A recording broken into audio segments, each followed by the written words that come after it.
Bonjour à tous et à toutes, bienvenue sur votre nouvelle vidéo pour la deuxième quinzaine d'avril pour les signes de terre. Alors moi je vais faire exactement comme pour la première quinzaine, ça sera rapide. Donc je vais regarder directement votre énergie principale au cours du mois. Je vais essayer de mettre de façon à ce que vous voyez. Vous avez le nœud nord, donc ça c'est super. Le nœud nord en fait c'est que vous vous reconnectez.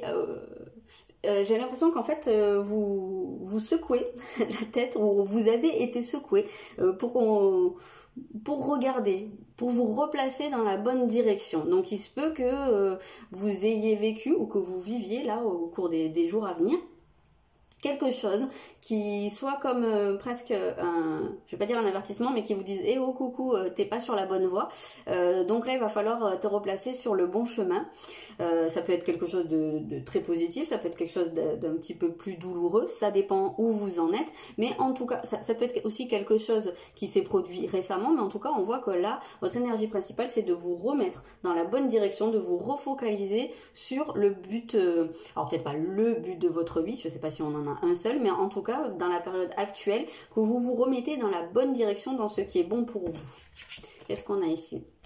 On a un 8 de denier, donc on a cette sensation d'apprendre. Donc quoi qu'il se passe dans votre vie, ou qu'il se soit passé récemment, prenez-le comme une source d'enseignement. Essayez de voir, même si vous avez de la colère, même si vous vous sentez pas très bien, ou voilà, que c'est quelque chose qui a été douloureux, essayez de chercher la leçon qu'il y avait derrière, pourquoi c'est arrivé, mais j'ai l'impression que c'est quelque chose que vous allez pouvoir faire puisque c'est dans votre énergie principale. Donc pourquoi les choses arrivent, essayez de comprendre en fait un petit peu ce côté de cause à effet, et justement en quoi c'est bon pour votre évolution, pour être dans la bonne direction. En quoi ce qui se passe vous remet dans la bonne direction. Quelle leçon il y a à en tirer. Voilà, ça c'est vraiment, j'ai l'impression. On sent ici qu'il y a quand même beaucoup de détermination et l'envie d'aller au fond des choses pour comprendre. Et pour justement aussi peut-être pour ne pas prendre le risque de se tromper à nouveau. Donc d'être sûr que ce que vous vivez, ça vous serve à l'avenir, ce soit vraiment source d'enseignement. Ok, alors ça peut être aussi, je ne l'ai pas dit, mais ça peut très bien être aussi de manière concrète dans une voie professionnelle. Il y a peut-être des gens qui trouvent leur voie au cours de ce mois, peut-être aussi qui ont envie de se former, peut-être des gens qui ont commencé une formation ou qui ont trouvé ça récemment. Si vous êtes dans ce cas de figure, visiblement là ce qu'on vous dit c'est que vous êtes sur la bonne voie. S'il y a des gens qui ont décidé de changer complètement de voie, visiblement ce serait une bonne chose. Si vous êtes en train de vous former ou si vous avez mis beaucoup de choses en place, ça c'est une bonne chose. Après ça peut s'appliquer à n'importe quel autre domaine de votre vie. Je pense que même on peut dire que si vous avez récemment pris une décision ou si vous devez en prendre une au cours du mois, c'est la bonne décision, en tout cas à l'heure actuelle. C'est ce vers quoi vous êtes censé aller. Mais à partir du moment où vous sentez vraiment au fond de vous que tous les signaux sont au vert et que c'est vraiment bon pour vous. Si vous prenez une décision parce que vous voulez vous maintenir dans quelque chose, parce que vous ne voulez pas voir les choses en face, là c'est à ce moment-là qu'on se casse la figure, et je le dis en connaissance de cause. On va aller voir votre énergie, pas votre énergie principale, votre atout principal au cours du mois. Vous avez Mercure, le mental, et Mercure c'est aussi la communication, donc on voit que vous allez pouvoir avoir beaucoup d'idées, beaucoup de communication. Alors si on est sur du professionnel, et même pas seulement, hein, mais si on est sur du professionnel, vous allez probablement être en capacité de communiquer clairement, de mettre en avant ce que vous êtes en train de développer, peut-être vraiment dans la communication, c'est-à-dire dans votre manière de vous faire connaître à ce niveau-là, même si vous êtes en recherche d'emploi, on voit que vous allez avoir cette capacité de convaincre les autres par la parole. On peut voir ici une certaine forme de charisme, quelqu'un qui sait bien manier les mots et qui sait se vendre, entre guillemets, hein, qui sait se donner le meilleur de lui-même par rapport aux autres, hein. Donc ça c'est un cas de figure. Et on parle du mental aussi, donc il y a des idées, il y a des choses qui se mettent en place. On sent que c'est presque comme si vous aviez ouvert la bonne porte, ou vous ouvriez la bonne porte, et que là, du coup, dans votre tête, ça fait toutes les petites connexions dans plein de directions. On sent une certaine stimulation, une certaine... ouais, je sais pas pourquoi je le vois comme ça, des lumières en fait dans la tête, toutes les connexions qui se font dans toutes les directions. Il y a quelque chose qui vous enrichit à ce niveau-là, qui vous stimule. Ouais, et vous avez un cavalier de denier. Donc effectivement, il y a beaucoup de choses à faire. Il y a des choses à mettre en place. Donc ça peut être vraiment lié à la vie professionnelle. On sent qu'il y a... vous avez peut-être... la tête qui part dans toutes les directions, plein d'idées, envie de faire plein de choses, ou que vous voyez que ça vous qu'il y a beaucoup de choses à faire aussi, peut-être si vous lancez une affaire ou quoi que ce soit.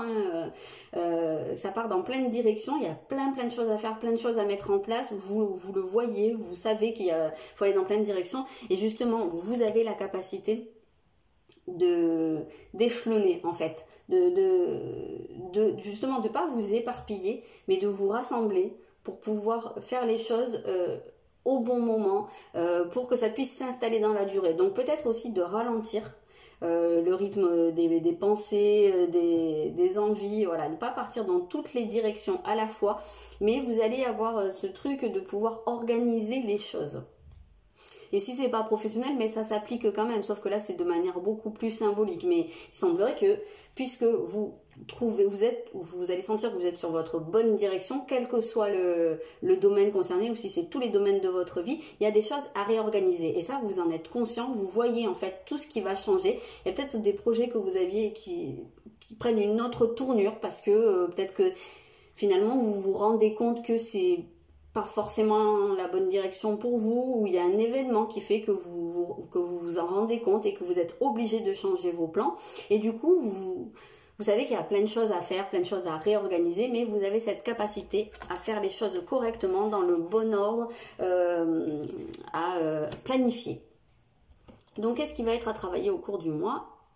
Alors c'est quelque chose en lien avec la famille, donc je sais pas, peut-être que c'est aussi lié à votre cellule familiale, donc peut-être que il y a des changements qui ont besoin de se mettre en place au niveau de la cellule familiale, peut-être par rapport à votre famille d'origine, peut-être par rapport aussi à votre famille karmique, entre guillemets, vous avez que la famille de naissance, en fait, dans l'incarnation, c'est pas forcément la famille karmique. Donc, il y a peut-être des choses, peut-être qu'il y a des gens qui vont rencontrer ou qui ont rencontré récemment des personnes liées à leur famille karmique, et que ça fait peut-être déclic par rapport à leur mission d'âme ou mission de vie. Peut-être que c'est quelque chose qui était prédestiné, des gens qui rentrent dans votre vie. Peut-être que vous vous rendez compte sinon que par rapport à des membres de votre famille, ou à ce que vous avez hérité de votre famille, de vos ancêtres, de votre lignée, quoi, il y a peut-être des choses que vous êtes là pour libérer aussi, pour faire un espèce de travail, peut-être de vous libérer de certaines contraintes mentales, de certaines croyances, de certains schémas. Et oui, vous avez la crypte. Donc ok, il y a des choses qui remontent, des choses qui sont là depuis très très longtemps. Donc comme je vous disais, ça peut être, alors ce serait plutôt, là je vais pas dire à la cellule familiale actuelle, mais peut-être à votre famille de quand vous étiez enfant, donc par rapport aux parents, aux frères et sœurs, à l'enfance, peut-être à des choses que vous avez pu vivre quand vous étiez enfant et que vous avez pu enfermer, refouler en fait. On a affaire à tout ce qui a pu être refoulé, donc peut-être des événements qui ont été difficiles dans votre enfance ou que vous avez vécu comme tel. Tout le monde n'a pas vécu des gros traumatismes dans l'enfance, mais dans l'esprit d'un enfant, ce qui semble pas grand-chose à un adulte, ça peut être violent.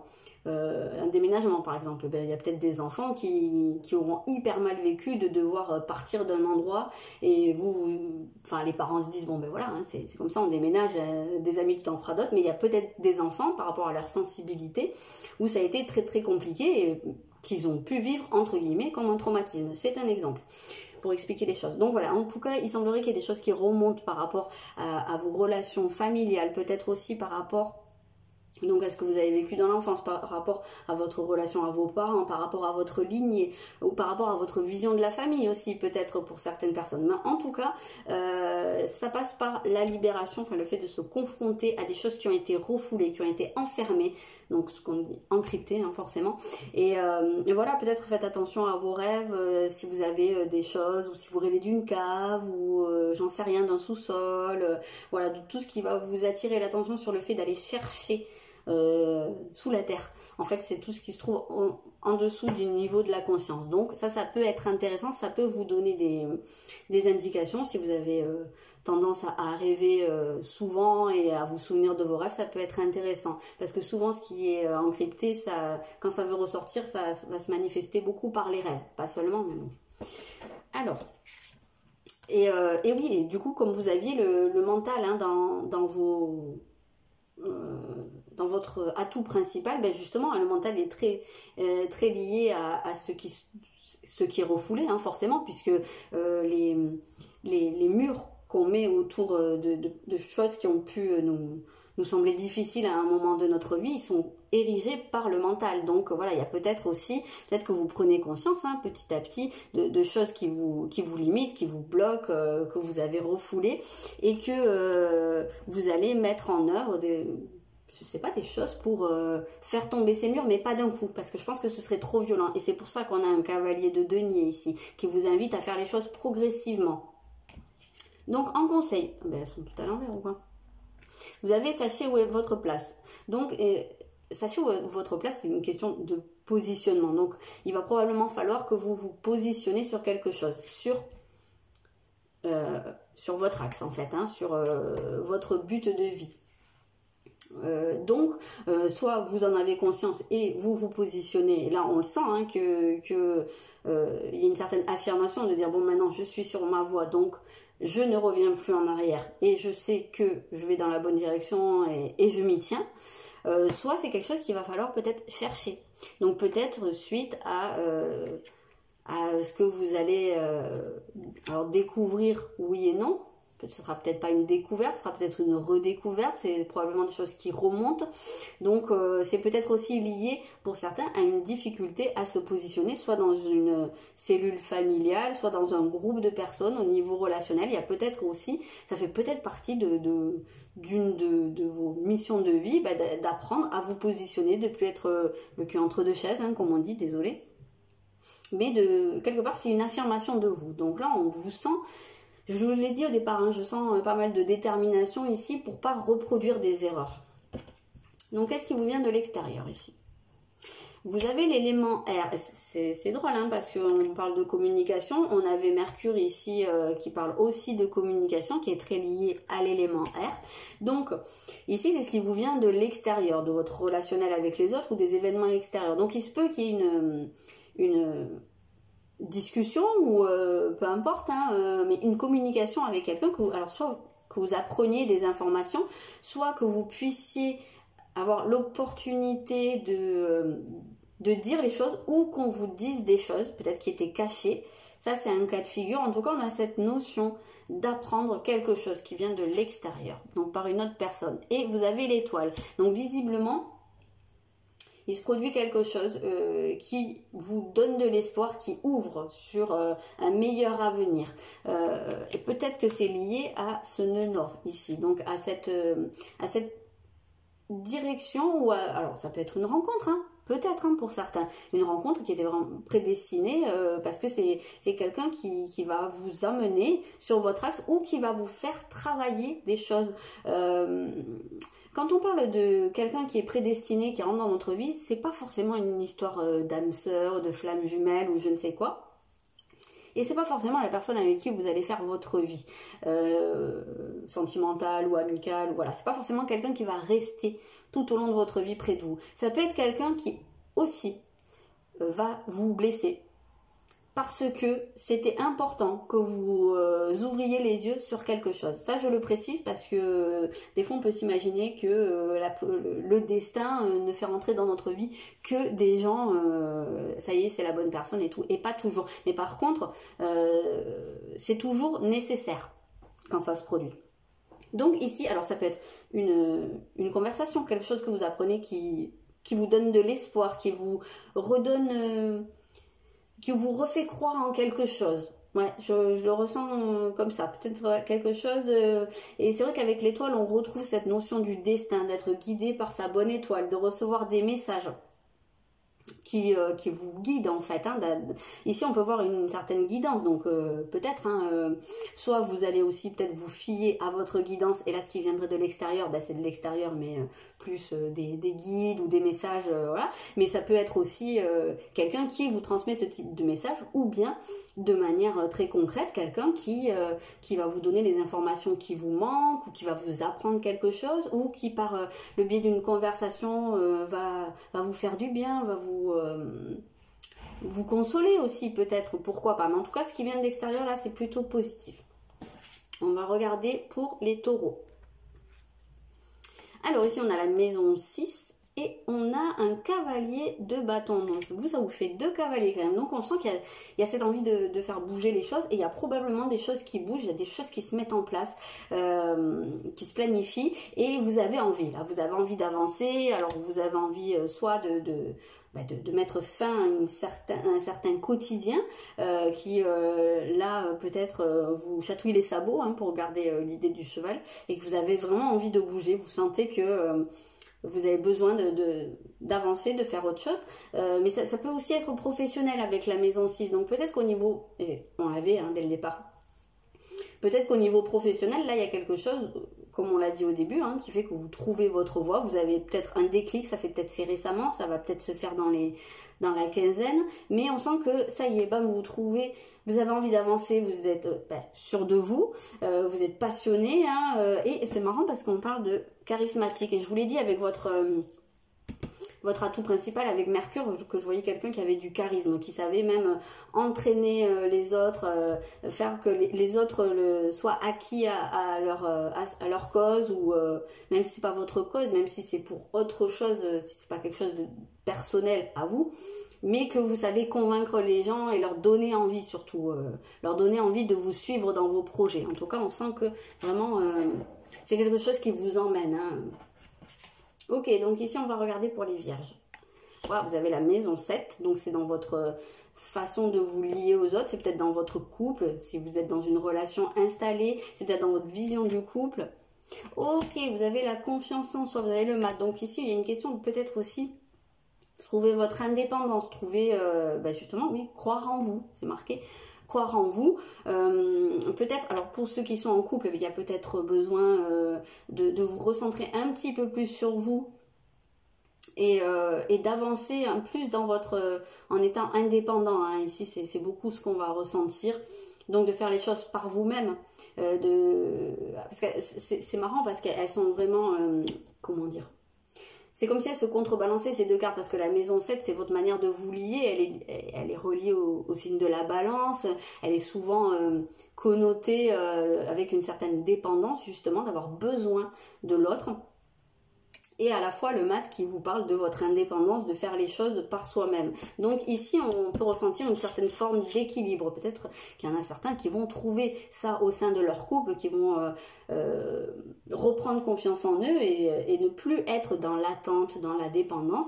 Et si vous êtes seul, justement, c'est peut-être quelque chose...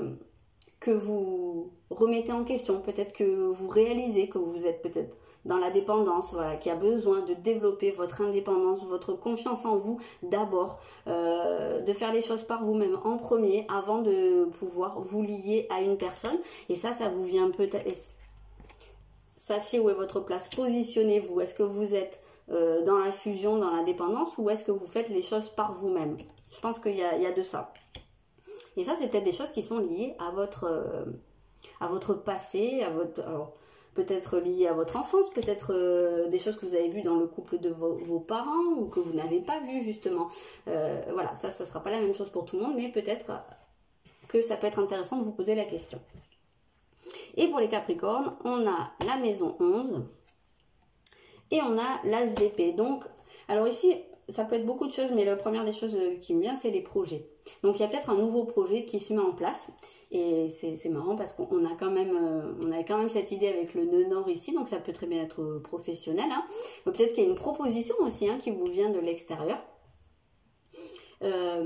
Mais voilà, on a vraiment cette idée qu'il y a, alors si c'est sur des projets, ben, un nouveau projet, une nouvelle idée en tout cas, peut-être pas quelque chose que vous pouvez mettre en place dès maintenant, mais quelque chose qui demande à être creusé. Et c'est pas pour rien, je vous disais, je voyais avec Mercure, je voyais les idées, toutes les connexions là dans la tête qui partent dans tous les sens, et j'ai l'impression que ça peut toucher à ça.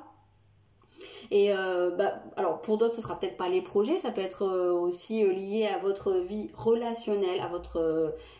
alors là, quand je parle de relationnel, c'est pas le même que pour les vierges, parce que les vierges, c'était vraiment plus une personne avec une personne, donc le couple ou l'association, le partenariat, tandis que là, c'est vraiment votre vie sociale, globale. Donc voilà, il y a peut-être une nouveauté qui intervient là-dedans, hein. Peut-être, alors ça peut être quelqu'un qui rentre dans votre vie, mais plus dans un niveau amical, ça peut être aussi au niveau des amis, peut-être que ce qu'on a vu ici, là, ce qui vous vient de l'extérieur et qui vous redonne l'espoir, ça peut être venir d'une personne de votre cercle amical, ça peut être aussi se remettre à croire en quelque chose. On voit qu'il y a quand même pas mal cet espoir et cette envie aussi de s'investir pour les autres, pour le collectif ici, pour vous les Capricornes. Voilà ce que je peux vous dire, les signes de terre, pour cette fin de mois d'avril. J'espère que ça vous a plu et je vous dis à bientôt.